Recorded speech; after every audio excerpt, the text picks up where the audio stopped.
Good morning, sweethearts. Happy Wednesday. How y'all doing? I sat out here.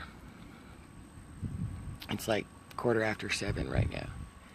Sun's getting ready to rise. Can you hear the rooster? I've been sitting out here in the dark for like 3.5 hours. And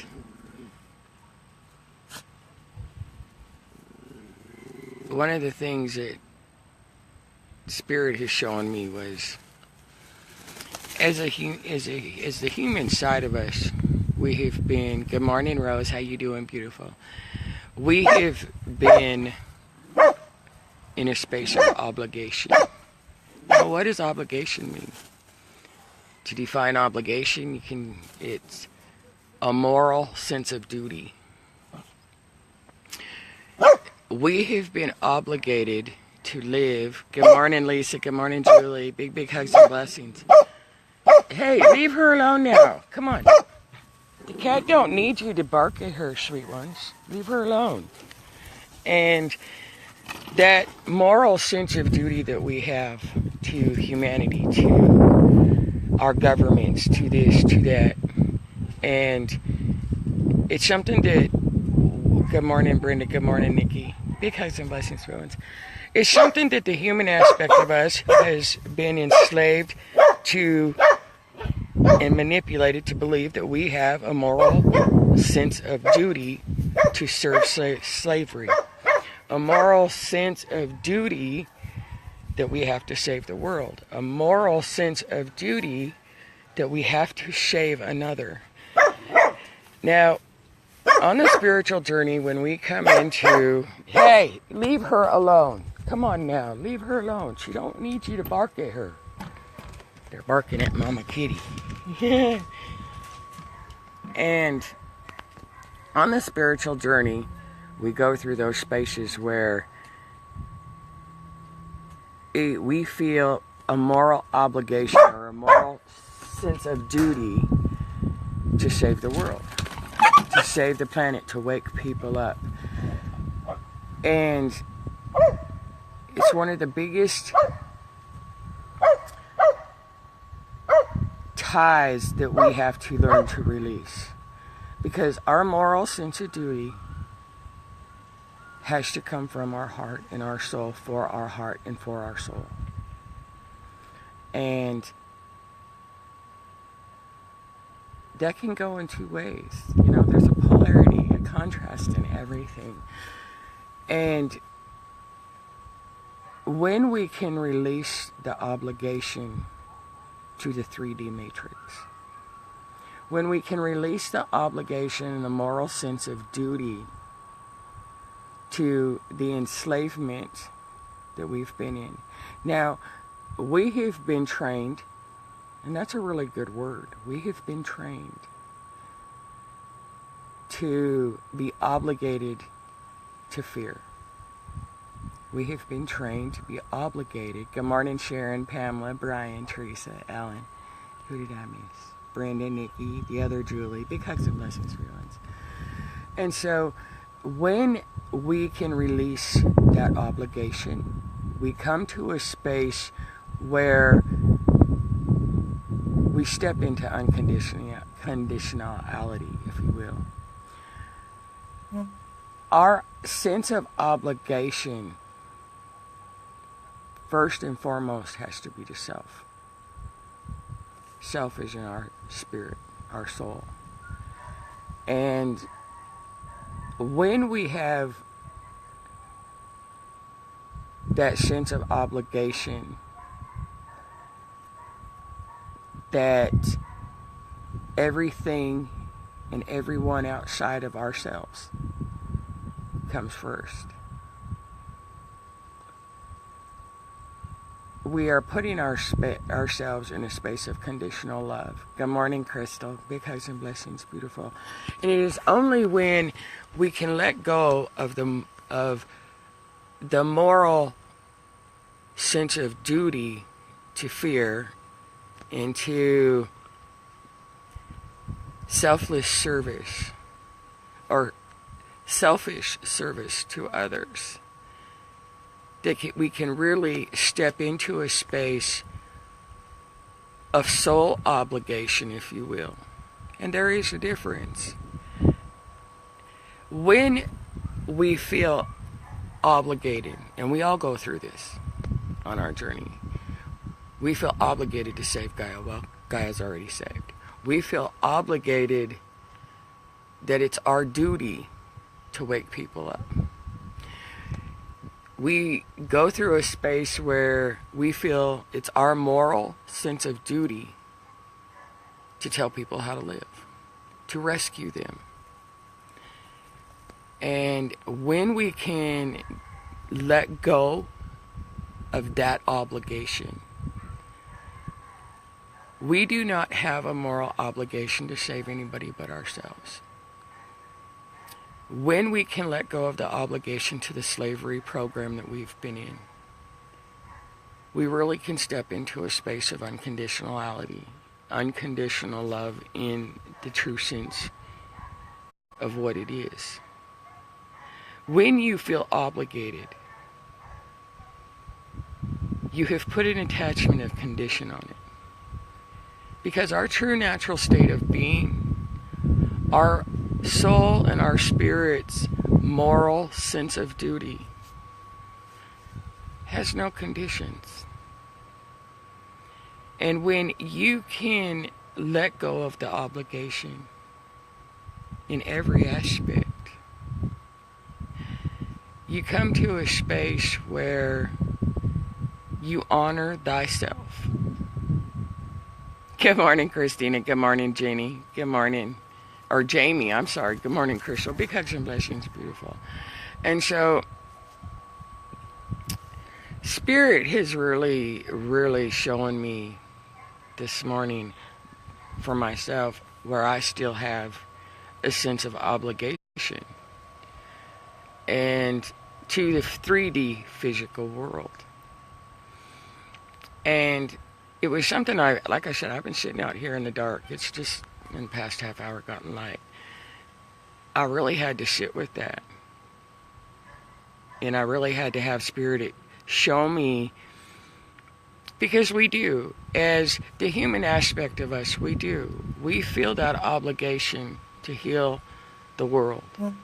We feel that obligation. We feel that moral sense of duty. But when we can really step back and observe it, really, where is that moral sense of obligation really at? It's directly tied into sacrifice. And when we can stop sacrificing, when we can allow ourselves to step fully into ourselves, we come to a space where you help and you assist and you do it because you want to, not because you're obligated to. You do it because there is an intense love for yourself, that you want to see the beauty in all things and all people and all beings. And that is the space we are returning to. And it's really challenging for the human aspect to let go of that sense of duty. Until we are able to let go of that sense of duty and that moral obligation, it will consistently be brought back into our realm, if you will. And that's the beauty of us. Good morning, Ro. How you doing, sweetheart? Big hugs and blessings. And we're not here to save anything or anyone. We are here to walk hand in hand, side by side, through love, in love, as love, being love. Love has no obligation. Love has a morality and an integrity in and of itself that cannot be defined by the human aspect. So often we feel obligated to help others because we too have been in those spaces. And it is not our obligation to help anybody. It's their obligation to help themselves. Home is not somewhere on this physical plane. When people sit there and say they want to come home, really what they're saying is, I'm lost and want to come home to myself. But they latch on to others. They latch on thinking that other can complete them and bring them home. Snoopy, go play. You don't need to bark. And when we can let go of that obligation, that false obligation, you come to a space where you no longer go through the experiences of trying to define what your sense of obligation, your sense of duty becomes. When you can honor yourself. For me, I try to rescue everybody because I've been in those spaces. And it's really been these past couple of weeks, it's really been showing to me where I do that. And that's really one of the energies present right now, is to really show us where our obligation and our sense of duty is not to the 3D matrix. It is not to the slavery that we have been in. It is not for us to, we are not obligated to save fear, to save enslavement. And we are obligated to spirit. Our moral sense of duty is to spirit, which is ourself. And when we can let go of the attachments to the sense of duty of anything outside of ourselves and honor ourselves, to return the obligation and the sense of duty to our heart and our soul and our spirit, life becomes much more graceful and more gentle and more easy. And that is really where we're at right now, energetically. Everything that is being presented to us is really showing us where we still hold energetic imprints to a sense of duty to our government, to our skin color, to our creeds, to our nations, to our countries, to our borders. And it is only when we can set down those false obligations and release those false obligations and sense of duty to the outside world and really step into the sense of duty to ourselves. Because through the sense of duty to ourselves versus the outside world, we step into a space of unconditional love, in selfless unconditional love. We step into a space where we do things out of love rather than feeling we have to or we need to. And we come into a space where we're really setting ourselves free. We set ourselves free from the tangible world. Now, am I saying that we don't have a duty to make the world a better place? That's not what I'm saying at all. But our duty to make the outside world a better place, it has to be created within here. We have to let go of the attachments of our sense of duty to the physical plane and bring our sense of duty and obligation to our inner world. And that is very prevalent for myself right now.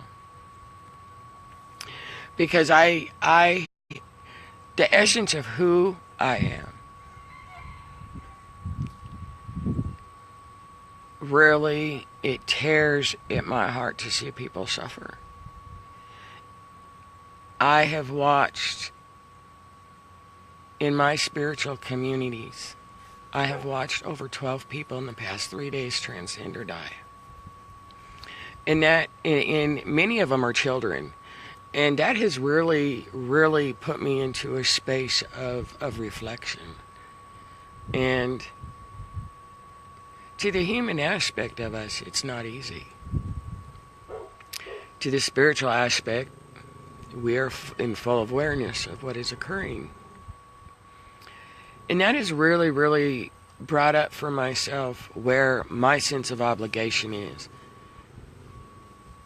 And where I am not being true to myself. And rescuing people has been something I've done my entire life. And I really today, it's really been prevalent. My obligation is not to another being. It's not my place to rescue them. It's not my place to welcome them into my home to take care of them. And I've really learned that. And last night I came across a family, a very young family, that was rear-ended. And the mother was pregnant, and she was about to deliver the beginning of November. And her 2-year-old daughter was turning 3 in 2 weeks. And both children were taken from her and their father. And that really, I've been up all night. It really hit me to the core. And really showed me where, I don't know, it all tied into obligation and a moral sense of duty. This physical plane is not our sense of duty in the sense of it dictating our lives. Our sense of duty comes from ourselves within here. And if we cannot honor ourselves, if we cannot put that sense of duty to ourselves first, then everything else is conditional. As long as our sense of duty is outside of ourselves, it's conditional. And that is really, this new moon, this dark moon, is really revealing the truth of all to ourselves. And that was a truth that really has been shown to me in the past 4 hours. And with our obligation to the outside world before ourselves, we come into a space when we can recognize it, that we are able to transcend the 3D world. And that's something Archangel Michael really showed me a couple hours ago, is that our true sense of duty is to create a new world through unconditional love, not the physical plane. Because when we can make ourself our obligation and not another being, not a romance, not a so-called twin flame union, when we can make that obligation to ourselves, we can transcend the 3D obligation and moral sense of duty to this physical plane, and we can transcend it. And so right now many are feeling that, especially the feminine aspects within ourselves, and the masculine too, in its own contrast. You know, we feel the need to save. And when we can let go of that moral sense of duty of the human aspect to save, then we really truly step into that space of unconditional love. And all that which has been attached to and tied into that false sense of obligation and moral duty, then we really truly come into a space of peacefulness. Because really, as long as we put everything and everyone outside of us, as long as we feel a duty to them, we're doing ourselves a disservice. We're not here to save the world. We're not here to rescue anyone. We are here with a moral sense of duty and obligation to ourselves, to the Creator. And when we can recognize those attachments to the physical rescuing, to the physical sense and moral obligation to save something that doesn't need saved, we can truly set ourselves free. And so that is really what is prevalent in the collective right now, is really deciphering what is and where is our sense of duty. Where are we putting our obligation? Are we putting it within, or are we putting it without? And when you put your obligation into relationships, into the physical world, into anything or anyone outside of you, you are doing yourself an injustice. You are doing the world an injustice, because you are still feeding into the mind construct of enslavement that we've been enslaved in, that our moral sense of duty is outside of us. And it truly is not. We are not responsible for anybody. We are not here to rescue anybody. We are not here to save anybody. And it has been very evident for me in the past 2 weeks. It's a soul's choice to save themselves. It's a soul's choice to attach to the spiritual world, or to consistently live in the physical. And until that physical obligation and sense of duty and morality can turn into a spiritual, because your true world is not this physical plane. Your true world is within, and as long as this physical plane dictates to you, you are going to continue to be enslaved in a false matrix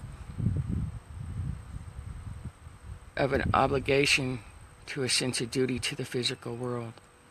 When the physical world becomes more important than your spiritual world, your obligation will continue to be to the gratification of the physical world. And that is where we really can step into our true self, when we can release the moral sense of duty to the physical plane, and we truly can transcend the physical plane and enslavement that we have been in. Let's see where I missed here. Let me catch up. Sharon says, since a young age, I felt like I was always the fixer. I had to fix everybody's problems. As I grew, I realized that fixer was coming from ego. Who was I to think I could fix all? I had to look hard at that. Absolutely, Sharon. And that, and that's something we look at consistently on our journeys. And it's really becoming prevalent in the collective right now, especially with more and more waking up and going through that. It's not our place to... It's our nature, because our true nature is unconditional love. But you cannot bring anybody home. They have to be willing to bring themselves home. And when you're caught up in this physical world, in the gratification of this physical world, that's a soul's choice. But it doesn't mean you have to keep that essence and that energy within your presence. And when you can transcend that moral sense of duty to others and to the physical plane, you can really step into all that you are. Because it's not this physical plane where our moral sense of duty comes from. It comes from in our hearts.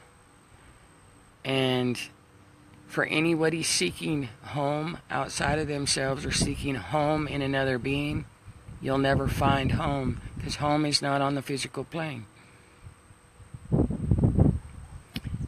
And for me, it's a lesson that I've consistently repeated. And I finally learned it this morning. I finally seen it for what it is. And I cannot fix another soul in this physical plane. I cannot save another soul from their own ego. And I can only hold space and love them through it, just as each of us can. So if you're facing that dilemma, if you're facing some energies that you're a little confused on, really allow yourself to observe it. And maybe with me sharing what was shown to me this morning about a false sense of obligation, maybe it will bring clarity to some of you. Because it sure brought a whole lot of clarity to me. A whole lot of clarity to me this morning.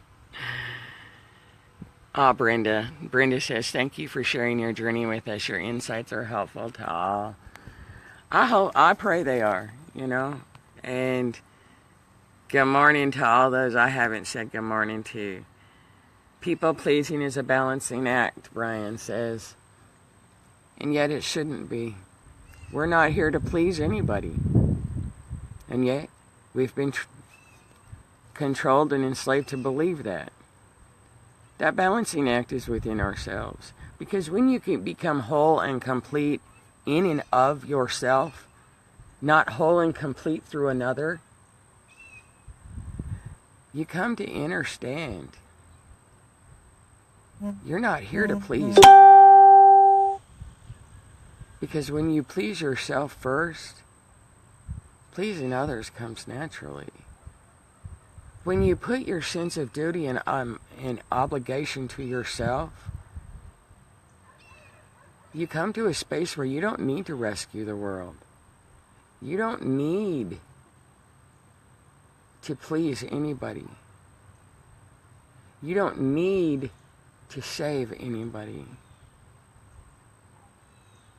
And that really is where you can come into a transcendental, if that's the right word, peace within yourself. And with that, you release so many attachments. When you can come into that space of understanding, you release the attachments to need. You release the attachments to lack. You release the attachments to so many things. Because as long as you feel a moral obligation to anything or a sense of duty to anything other than yourself and your true purpose, you will always find yourself in a space of being manipulated and being deceived and being controlled. And having your emotions controlled by an outside world.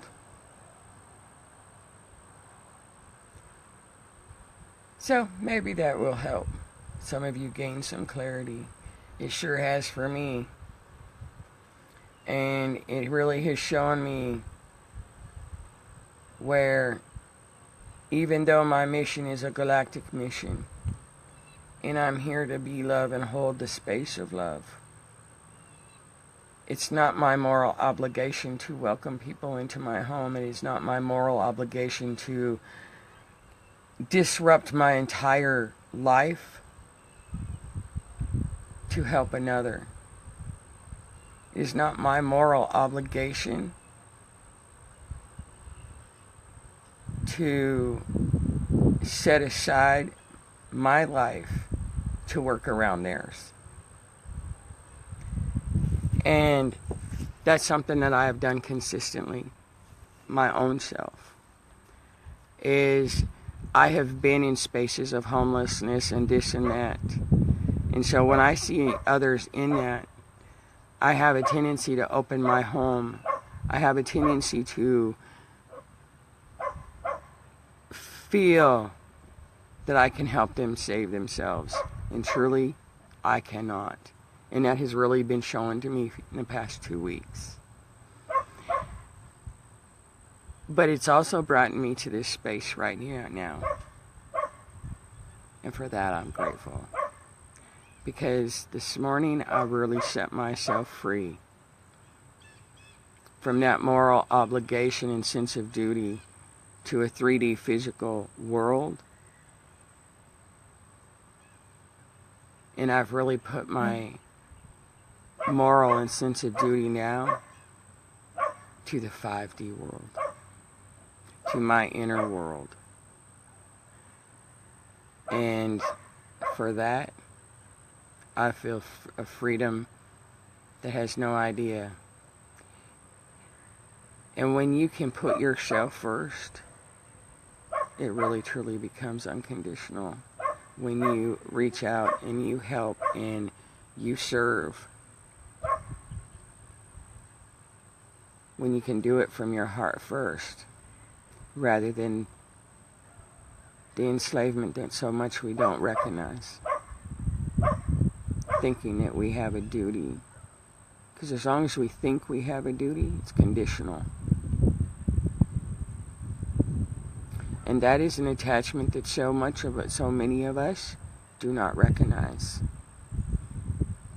And when we can live fully in service to the Creator, there is no sense of duty. There is no obligation. There is only the integrity of selfless, unconditional love. And that's what we're releasing today. That's what we're releasing collectively and planetarily. And that's where Gaia, I've said many times that Gaia's done. And Gaia and Michael really showed me this morning. And Gaia straight up told me, it's no longer my obligation to rescue. It's no longer her obligation to rescue and to continue to put up with the obligation of catering to her children that choose to not save themselves. And for me, I'm so grateful for the enlightenment. It really, truly has set me free. I feel a freedom today that I've thought I felt before. But truly, it's a freedom like no other. When you can transcend this physical plane emotionally, the attachments and the untrue moral obligation of rescuing and saving the planet and others, you come to a space truly of selfless service to others. And that is a beautiful feeling. That is truly a beautiful feeling. And good morning, Dion, Rhonda, Susan, Cordy, Mary, Nicole, I'm not sure, Rose, Tule, I'm not sure who all I may speak. Hugs and blessings, sweet one. Cordy, that's a deep explanation and clear. Simply sending love vibrations and giving a spiritual hug is beautiful.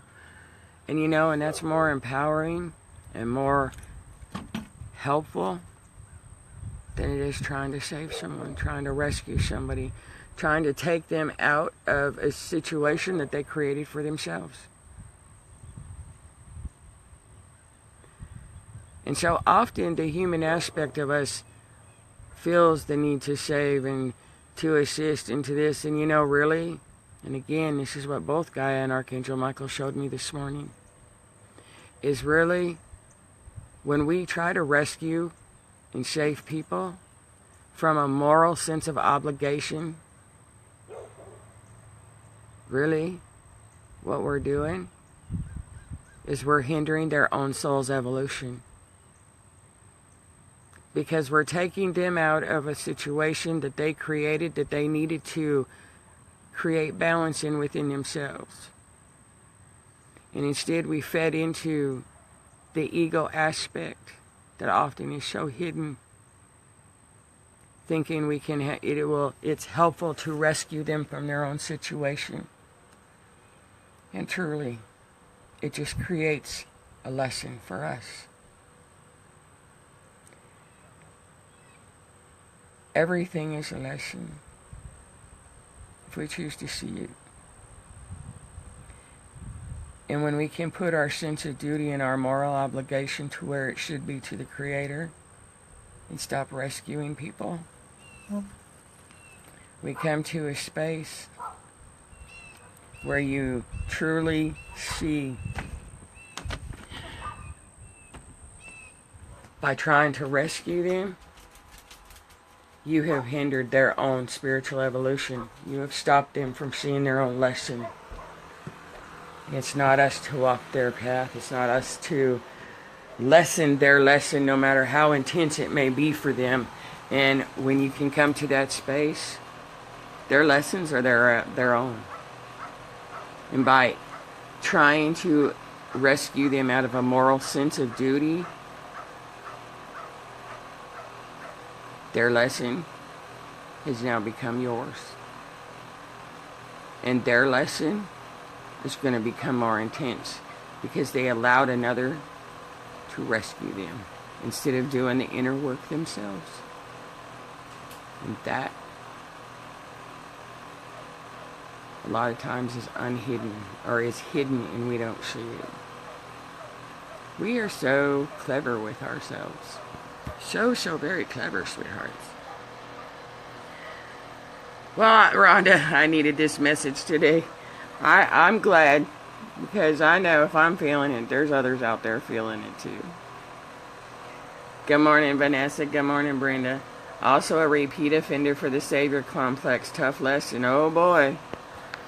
And me, I'm a total repeat offender in the Savior Complex just because of who I am and my essence of who I am. And today, we're showing no more. And to some that seems cold-hearted, but when I say a sense of obligation and a sense of duty to the physical world, I'm saying it through here. That's not where our sense of duty and our moral obligation is. Our moral obligation is the integrity of our hearts in true unconditional love. And as long as we feel a moral sense of duty to rescue anything or anyone or the world or Gaia outside of ourselves, truly, we're deceiving ourselves. And that is a lot of what this new moon is bringing up, where we're self-deceiving in all ways. And for me, that was really the major last attachment I had to see. And I've seen it. Thanks to Gaia, thanks to the Creator, thanks to my team, thanks to Archangel Michael. I love my Michael. He's always right here with me. He's my soul, my heart. And I'm grateful for the revelation.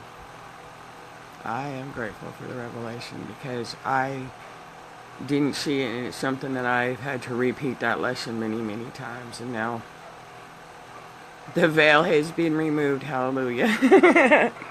The veil has been removed.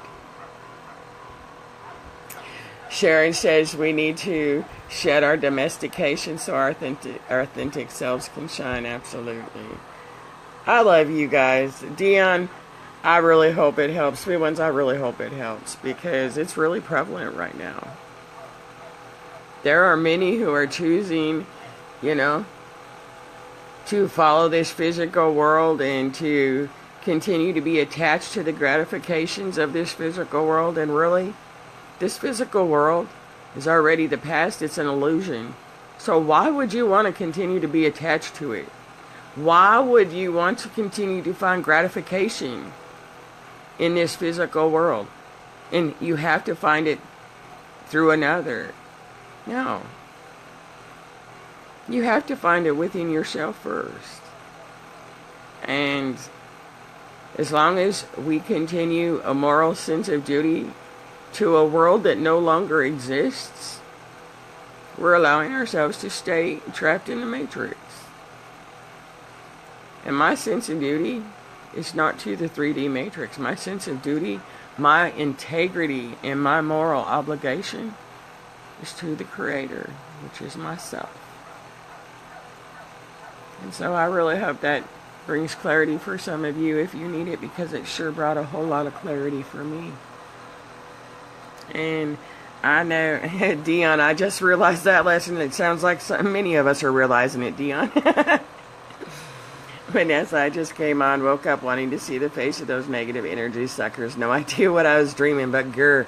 Oh, love it back to love, beautiful. Love it back to love.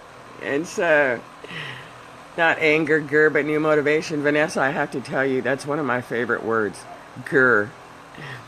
And whenever I find somebody else that says grr, not out of anger, but just like you're saying, it just makes me giggle.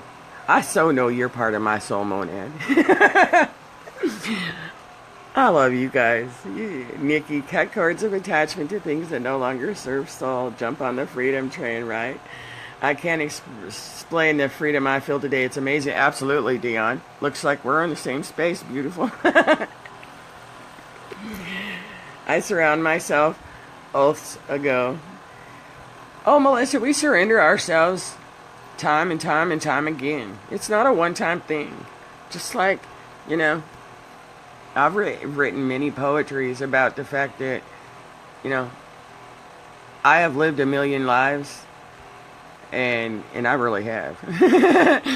But, you know, I've come to this space where I've died a million deaths. I've died a billion deaths and lived a million lives, instead of lived a million lives and died 1,000 deaths. No, I've died more deaths than I have lived. And I die a death every moment of every day. And surrendering, and I surrendered to Spirit a long time ago, but it truly is a consistent journey of surrendering the ego. And we're really into a space of really surrendering those last attachments we really truly do have to this physical plane. Because it is only when we can release all of the attachments to the physical plane that you really can transcend into the fifth dimensional plane. And, you know, we've been going many back and forth, back and forth, back and forth, you know, anchoring the fifth dimensional plane in. And so we finally, this is that again, you know, that cutoff point is Friday the 22nd. And so right now we're really being shown where we still had attachments to the 3D matrix. And for me, it's like Dion said, she feels amazing. She feels a freedom, so do I. And that's because we finally released that last cord to this physical plane. And that's a beautiful feeling. That is truly, truly a beautiful feeling.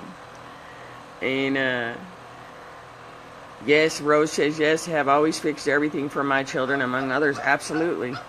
We've always put others before ourselves. And it always puts us in a space of a lesson.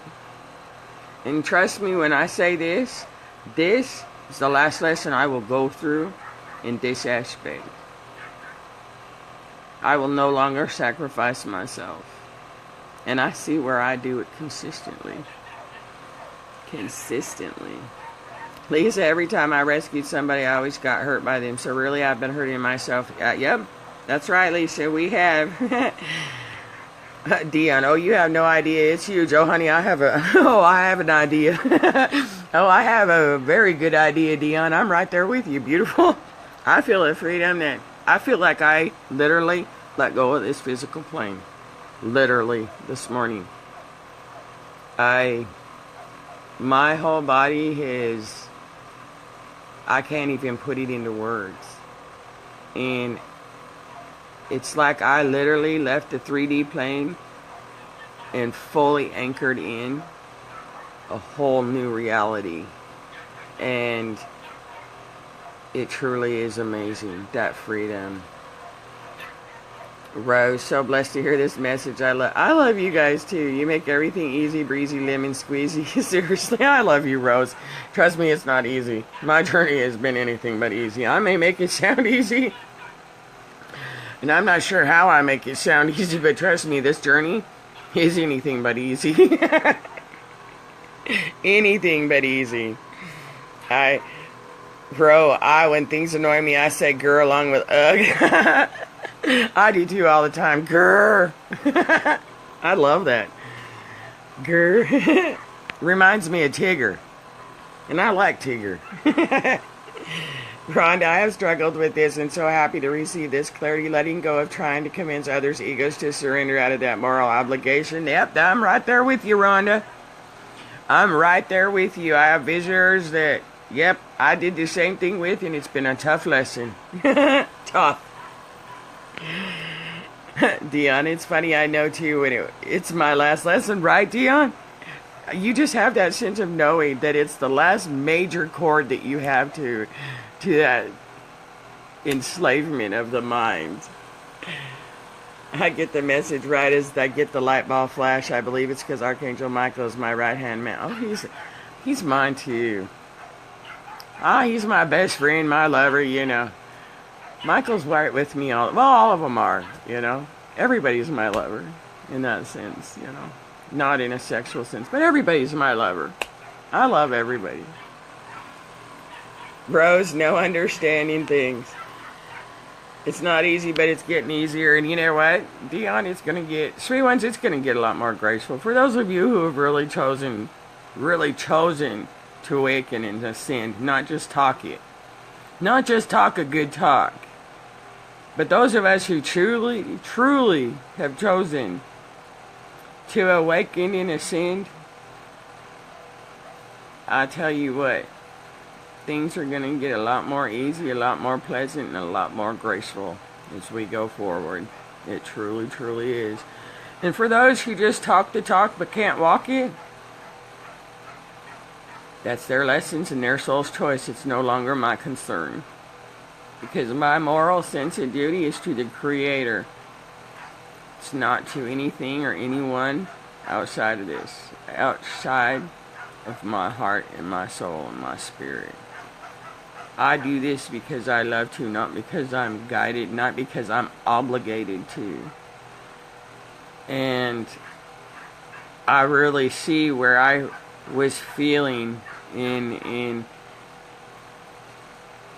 not understanding that it truly was a moral sense of duty and obligation to the physical world that we have been enslaved under. Because, you know,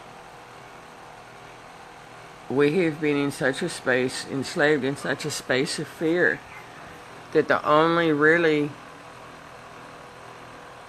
thing we've known how to do is rescue everybody, putting ourselves last, and rearranging and sacrificing ourselves to make others comfortable. No, that's not what it is. When we can live through our hearts. Rose says, how do you handle people who are narcissists? They are very hard to deal with. Ro, as hard as this may be for your ego to hear, that narcissism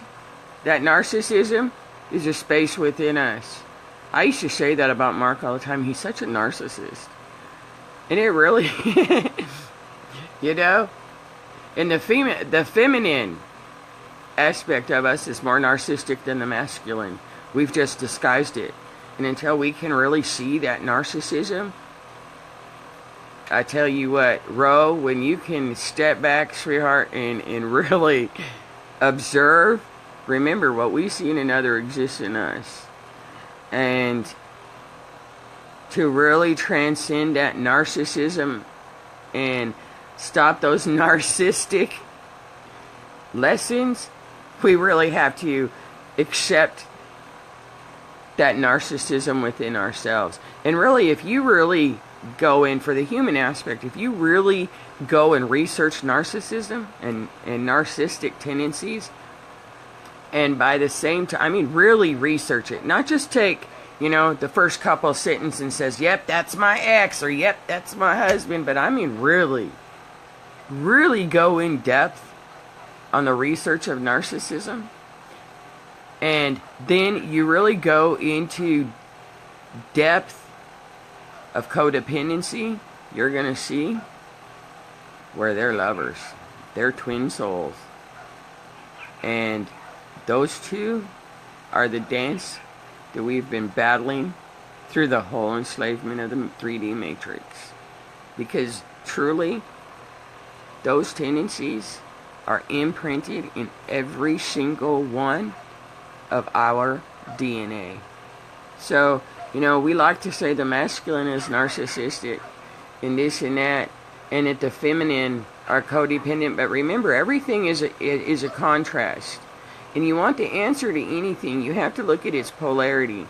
So, the women sit there and say that the men are narcissistic, and the men sit there and say that women are codependent. Well, guess what? It's the women who are narcissistic, and it's really, truly the men who are codependent. Well, we all are, but I'm saying within ourselves. I'm not, you can apply it to the outside world if you want, but I'm saying within ourselves. That really, truly is the battle within ourselves. And again, it's a contrast, it's a dance, and it's a beautiful dance when we can see it through our hearts rather than our minds. Rose, you are radiant this morning. Your face is glowing, isn't it? Well, thanks, beautiful. Hello, Tabby. How you doing? Christina, entrapment. Yeah, we like to entrap ourselves, don't we, guys? Oh, look at this dog got out again.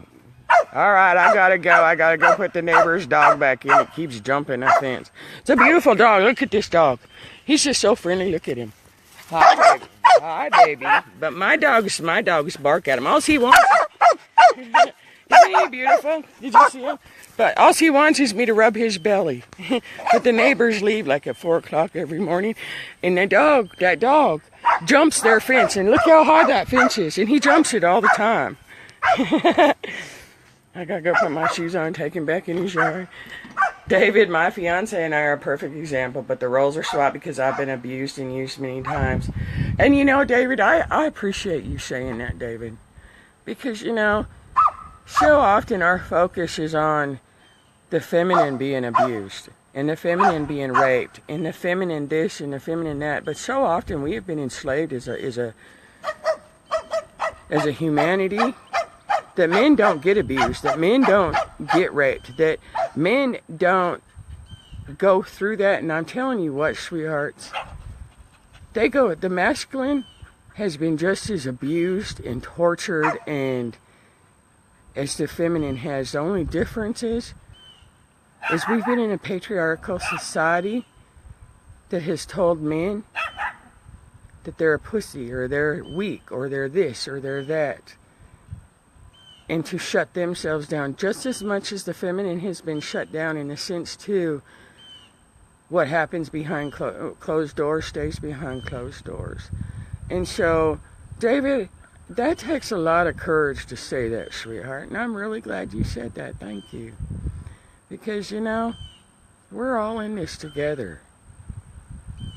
And it doesn't matter if we're masculine or feminine embodied.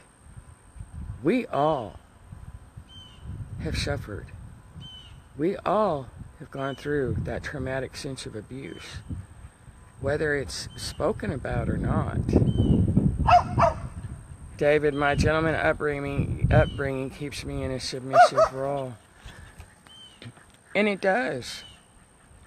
My upbringing and my experiences, especially in this incarnation, have kept me in a very submissive role.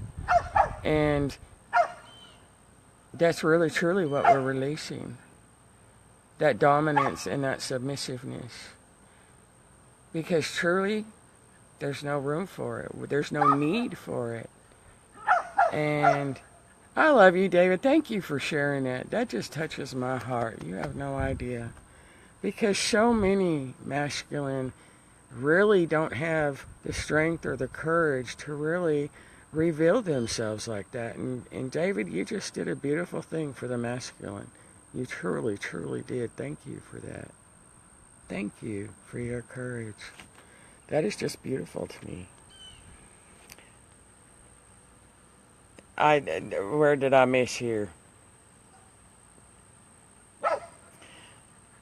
Rose, no, I deeply feel for the men. I know many have suffered abuse in every way.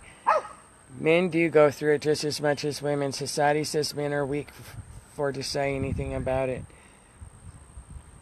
Oh, I love you guys, and you really have. You guys touch my heart. You really, truly do. And as much as humanity has been victimized and put into a space of victimization, it is only look at a hummingbird. It is only able to be truly healed in a collective when we can really open our hearts and no longer be ashamed. No longer be worried about the opinions of others. And no longer allow those judgments and opinions of others. When we do, how many people sit there and say, oh, stop putting your dirty laundry on Facebook. And people don't like it when I use that. They think I'm judging. I really, truly am not. I've had it said to me many times because I'm very open about my rape. And as traumatic as my rape was, I will always say it is a miracle. There's no one that can convince me otherwise. Because it really broke me open to myself. It really showed me where none of us are victims. That we're all pure and holy and divine. And, Jesus sat with me for those 3 days. As real in the flesh as you can pinch yourself. After the rape, when I spent those 40 days in the mountains, and he showed me that everybody is holy, and that there is no sin, that all sin is a spirit intercepted by noise of the mind. And I tell you what, have a great day, David. Big hugs and blessings, sweetheart. And it really showed me that we are all victims and none of us are victims, that we are all holy. And David, you just really, really touched my heart. Thank you for that. Because truly, we're all just hurting souls until we can return home to ourselves. And we're in this hand in hand, and unless we can open up and truly feel and know that we've all been tortured, we've all been abused, we've all been, well, I'm going to say this, and I don't know if people will agree with it, and that's okay. But we all have been raped. Our souls have been raped time and time and time again. And truly, there is only love, because regardless of the roles they play for us, everyone is a divine being. And when they project out, it's because their soul is hurting. And they truly are calling out for help. Whether that's a murderer, a pedophile, a rapist, whatever it may be, somebody who cheats, lies, steals, it don't matter. We all are just hurting souls returning home to ourselves and to the Creator. And that's the beauty of us coming together on this spiritual journey, hand in hand, side by side. So, I love you guys. You all just truly set me free. I love you, Tobias. I love you all. And on that note, I gotta go put this dog back in their yard before it gets hit. I love you guys. Have a magical Wednesday. Big hugs and blessings. Go find the magic and go play. Bye now, guys.